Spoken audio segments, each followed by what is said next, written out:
Welcome to Turn the Page, the official podcast of the Syosset Public Library.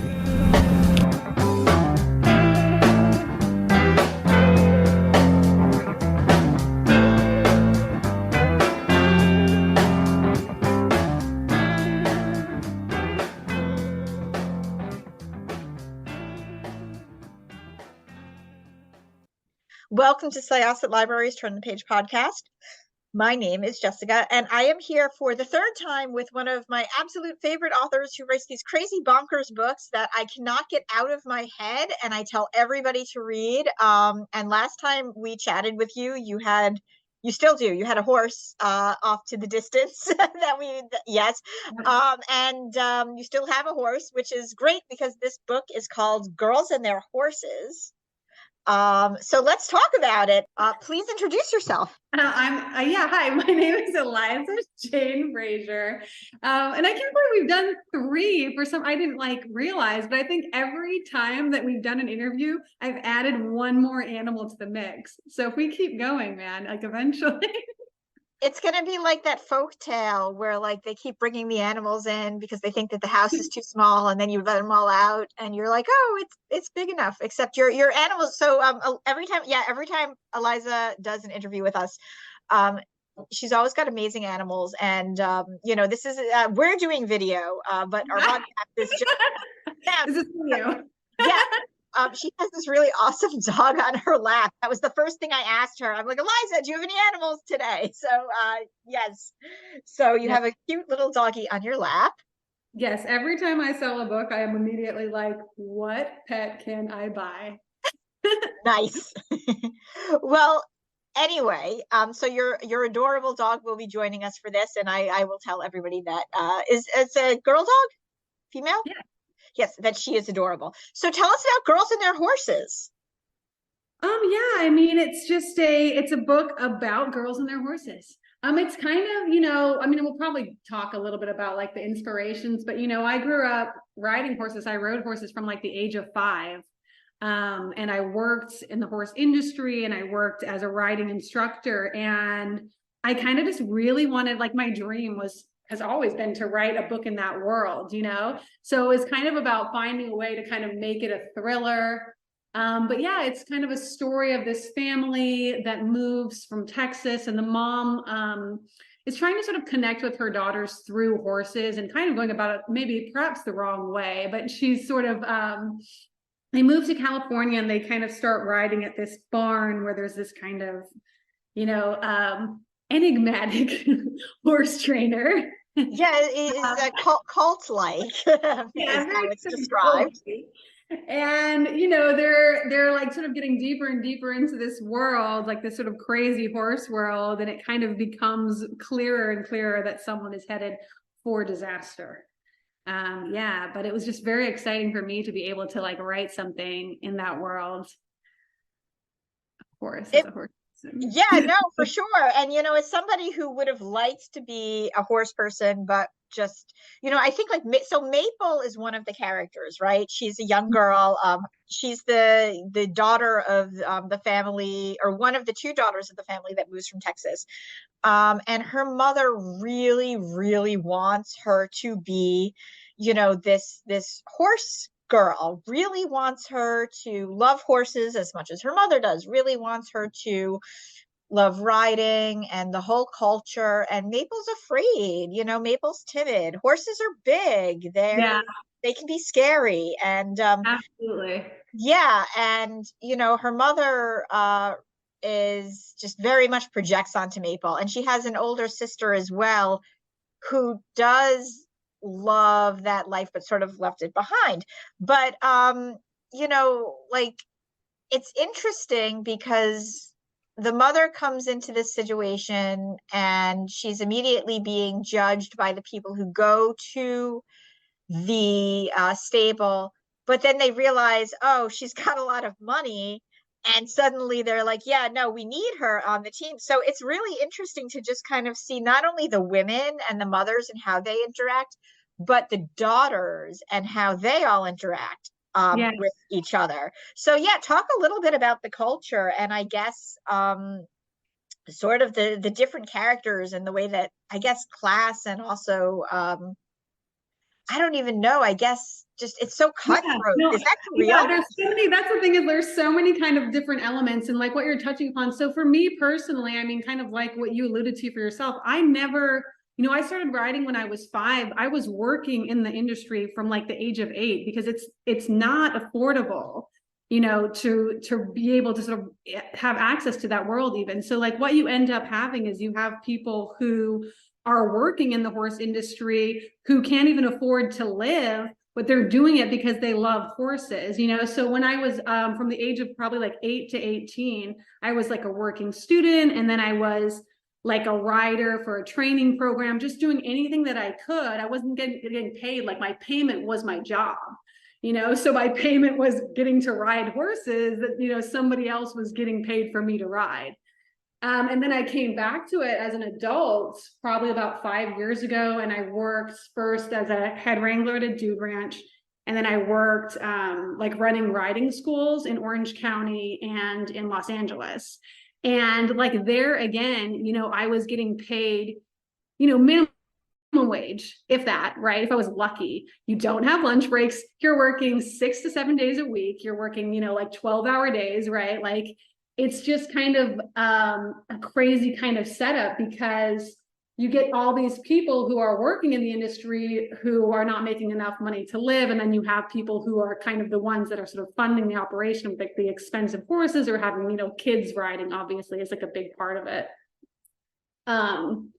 Yeah, so it's very sort of interesting. So I thought that was something I really wanted to look at. And then just with the different characters, you know, I kind of talked to one of my friends about this with just writing an ensemble and like, how do you kind of write different characters? Like, where do you kind of get their little, you know, where do you get their character from? So for me, like I tried to sort of like divide kind of like little like parts of myself that I would put into each character. So like with Maple, like I have like really bad anxiety. So I'm like this kind of person who is constantly like afraid of like this, you know, some weird, terrible thing happening, you know? So I put a lot of that into her. You know, when I was younger, I was bullied.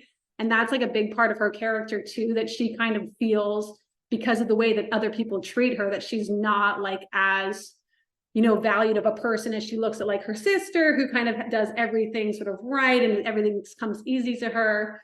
And she always sort of feels like there's something wrong with her, which I think like for that age too, like when you're like that junior high age, that transition is such like a difficult transition. So I tried to kind of really put that into Maple's character.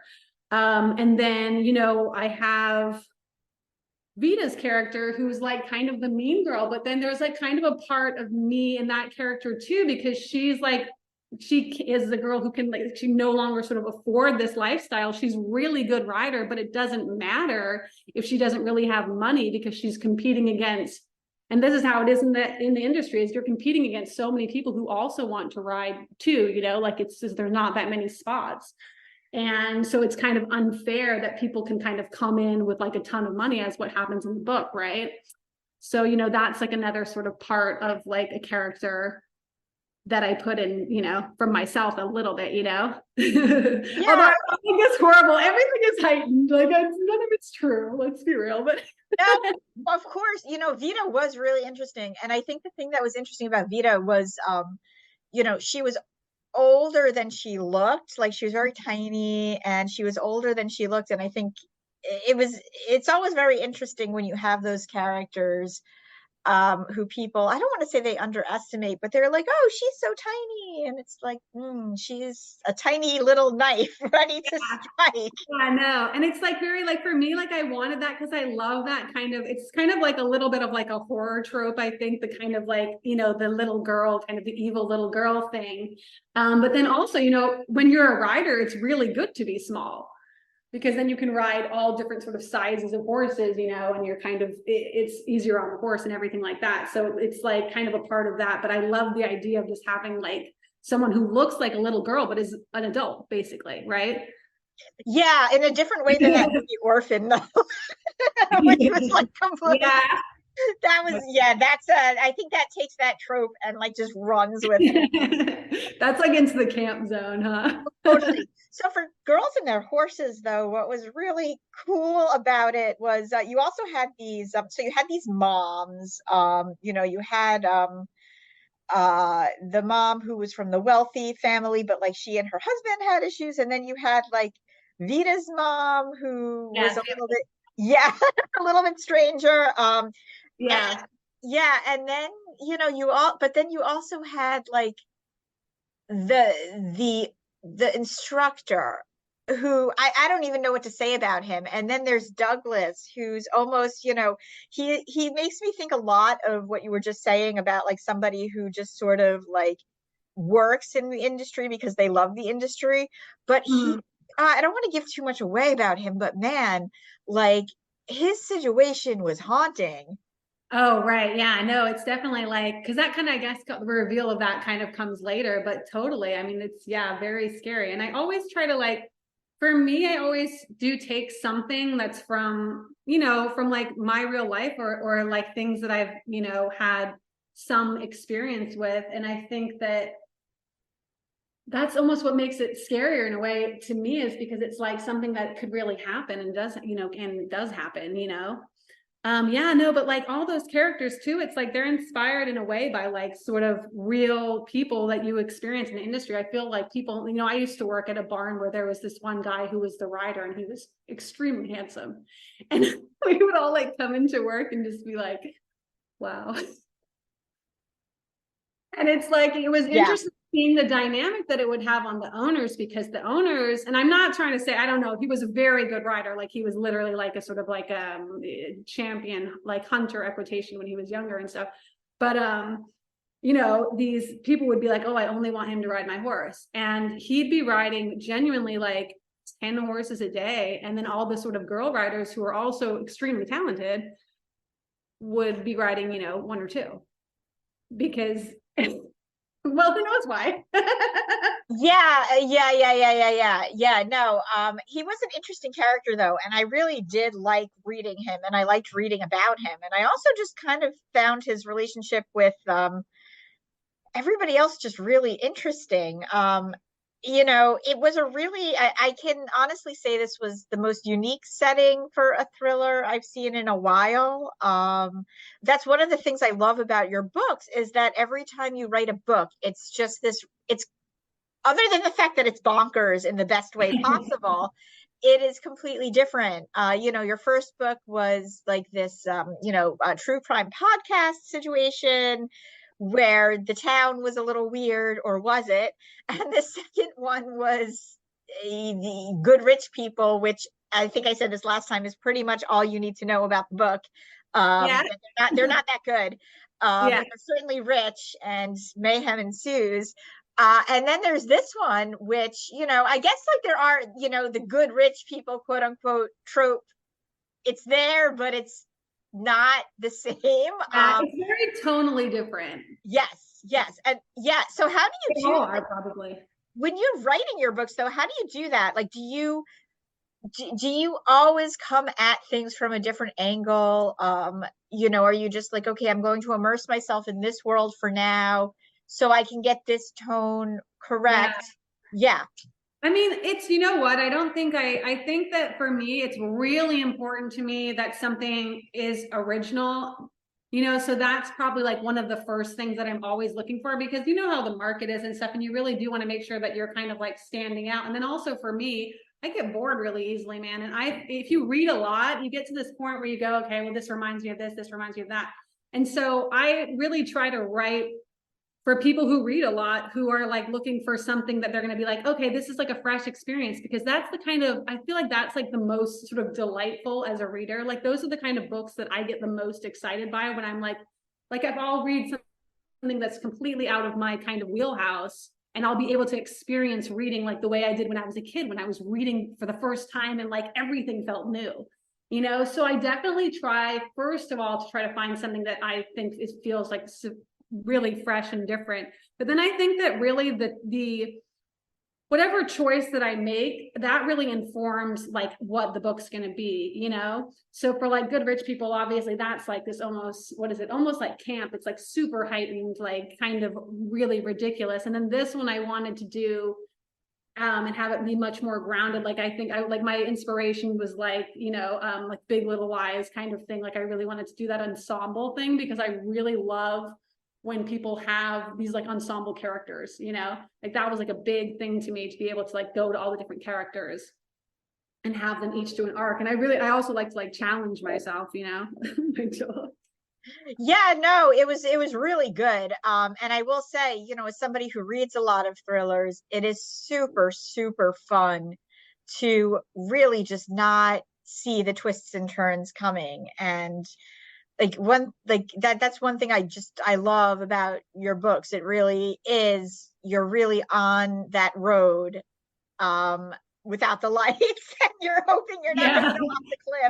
That's how I write them. No, you hope you are going to go off the cliff in the most fun way ever. Yeah, so this book is great. And how long did it take you to write this one? Cool. That was horrible. It took me, I mean, like, okay, so this is the thing. Like, it all happened in over this time, over a year and a half, right? That's it. Like, that doesn't seem that long. But and like, God bless my editor, Jen Monroe, and her assistant, Candace Coote, because I like rewrote this book a lot. Like, I don't even know like the count, but at least 4 times. Like, it was horrible. It was just like a really like, and you know, now looking back, I feel like I can kind of see like what happened, but it was it was probably one of the hardest experiences I've ever had writing a book.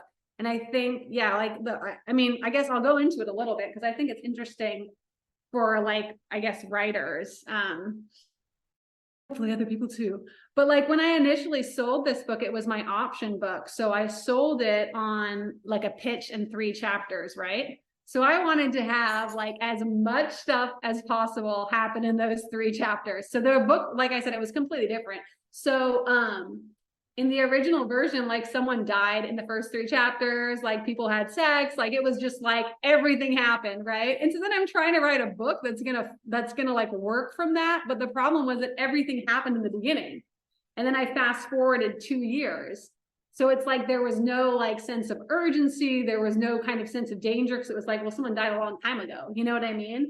And I was trying to make it work forever and ever. And we were going around in circles. And it got to the point where I was like, I don't even like this book anymore.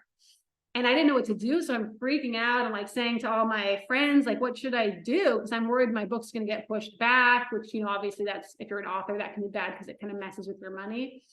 And I was just like, not knowing what to do.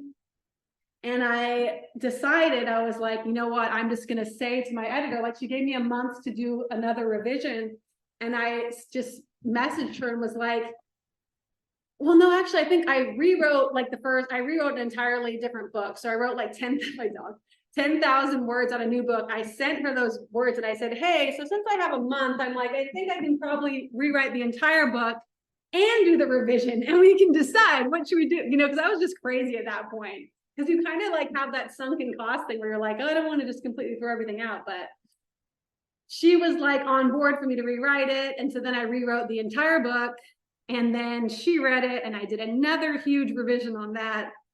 And then we got to where we are. But yeah, I just had to like restructure the whole thing. And I just tried to make it like a lot easier for myself, like in terms of like using just like solid storytelling principles, like having a new family move into town who's like unfamiliar with this world, because it's a much easier way to introduce a world that can be confusing to a reader, like having someone die at the end of the novel. So you're going somewhere, you know what I mean? Like all that kind of stuff that when you look back, I'm like, oh, how did I not see that? But when you're in the kind of, you know, tunnel of writing something, you're trying to escape.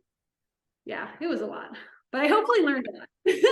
It definitely paid off because it was really fun. And I guess so first of all, is there are some of your stuff being adapted? Is that a thing? Oh yeah, like I'm always kind of like working on stuff with different people. I mean, right now we have a strike, So I actually Yes, the strike, of course. but yeah, no, that's been really cool actually. So I do like get to work with a lot of people on just adapting stuff for scripts, for like TV shows. And that's been like super helpful, I think, in terms of writing. And that's also kind of, I think, what inspired me to do the book this way, where it is like an ensemble, because I've just been working a lot on like TV show world. And I was like wanting to write a whole season of something, you know? And I was like, not, you know, ever getting to that point. So I was finally like, okay, well, let me just write a book that's a season of something, you know, just like to see if I could do it, basically, you know. No, I think totally it worked perfectly. So would you be writing another thriller anytime soon? Will I be graced My with next something book super bonkers? okay, well, we'll see what happens because we're still in editing. I don't know what kind of books you like, but my next book is definitely my craziest book ever. That's what I want to hear. So really quickly before you go, what are you, do you get a chance to read? And what are some of your favorite reads or watches, TV stuff? What do you like? Oh yeah, no, of course, everything. What I read recently that I really liked is like Haley Sutton's Atomic Blonde. I really I love can't wait to read that book. oh I've yeah. been wanting to read that book since she told me about it. Oh my God, get her to send me. I have a NetGalley copy, but Haley, if you're listening, I want to read it because ever since what was it? Was it The Lady Upstairs, the book? I spoke to her. I'm trying to remember what her book was. Yeah, I think that you're right. I'm actually But I wanted to, she told us yeah, what the Lady Upstairs, you're right. Yeah. yeah. So she mentioned what this book was about, and I was like, oh my God, that is something I want to read. Yeah, because I love LA and I love like old Hollywood, and the whole like kind of true crime bust thing was so fun. So I really I said to her, like whenever I was reading it, I kept messaging her and being like, look, I don't know what other people are gonna think, but this is just hitting all the spots with me that I like love, you know, like it was just really, yeah, it was super fun. I love a Hollywood book, especially old Hollywood. Oh, for sure. I honestly, like at this point, I feel like if a book isn't bonkers, it's not going to keep my attention as much as other ones. But yeah, I've been looking forward to that. Anything else you can recommend that's on the horizon? Well, you know, I mean, like you're okay. So you're my first interview, so I feel like I'm not as ready as I should be. I read like Wendy Herb's next book is really good. Oh, have you read? I'm really looking forward to Midnight is the Darkest Hour, Ashley Winstead's book. Have you read it? Oh my God, Ashley Winstead I love her. I absolutely love her. The Last Housewife was my favorite of last year. It was so good. Yeah. I've been hearing super good things about her book, so that's another one I'm super excited about. And then Jessie Q Sutanto has a thriller coming out. Is that I'm not done with you yet? Yes. Or something? Yeah, yes. That's another one that I'm looking forward to. Yeah. So I should just ask people for copies, but I'm like I always feel like shy to do that. So I'm like, I'll just buy it when it comes out. You know what I mean? Definitely. Ooh, well, that reminds me. Okay, also, it's like this is why I have to write. I mean, like I said, you're my first interview, so I gotta get together more. But Kirsten White's Mr. Magic, that was really good too. I read that. Did you like it? I loved it. Yes. You know, that book called back a lot of reasons why I like it. We're actually going to be interviewing her. But yeah, I love creepypasta type things, and I like how she took that whole idea of like a cursed children's TV show, and she made it into something I was not expecting. Yes. That was a really well done book. That's a really good like example to me of like what we were talking about of like doing something different. Because like whenever I was reading that, I was like, dude, this feels so unique. And I said to her, like, I'm like, you know, somebody is gonna love to make this into like a movie or a TV show because it's so visual. Like I love when you're reading a book and it almost feels like it's a different medium, you know, like it's so like imaginative and like it's almost like it just creates images in your mind, right? So yeah. Oh yeah, absolutely. Well, thank you so much. So yeah, check out Girls and Their Horses, and check out all of Eliza's books if you have not yet already done so, because they are great. If you enjoy books that are totally bonkers in the best way. And thank you so much for joining us. Thank you for your dog who was adorably trying to kiss you throughout this entire interview. Story of my life. Thank you so much for having me, and it's always so nice to talk to you. I really appreciate it. So once again, this was Jessica. Our guest today was Eliza Jane Brazier. And we are going to close this chapter of Turn the Page. It's time to close this chapter of Turn the Page. Join us for the next episode.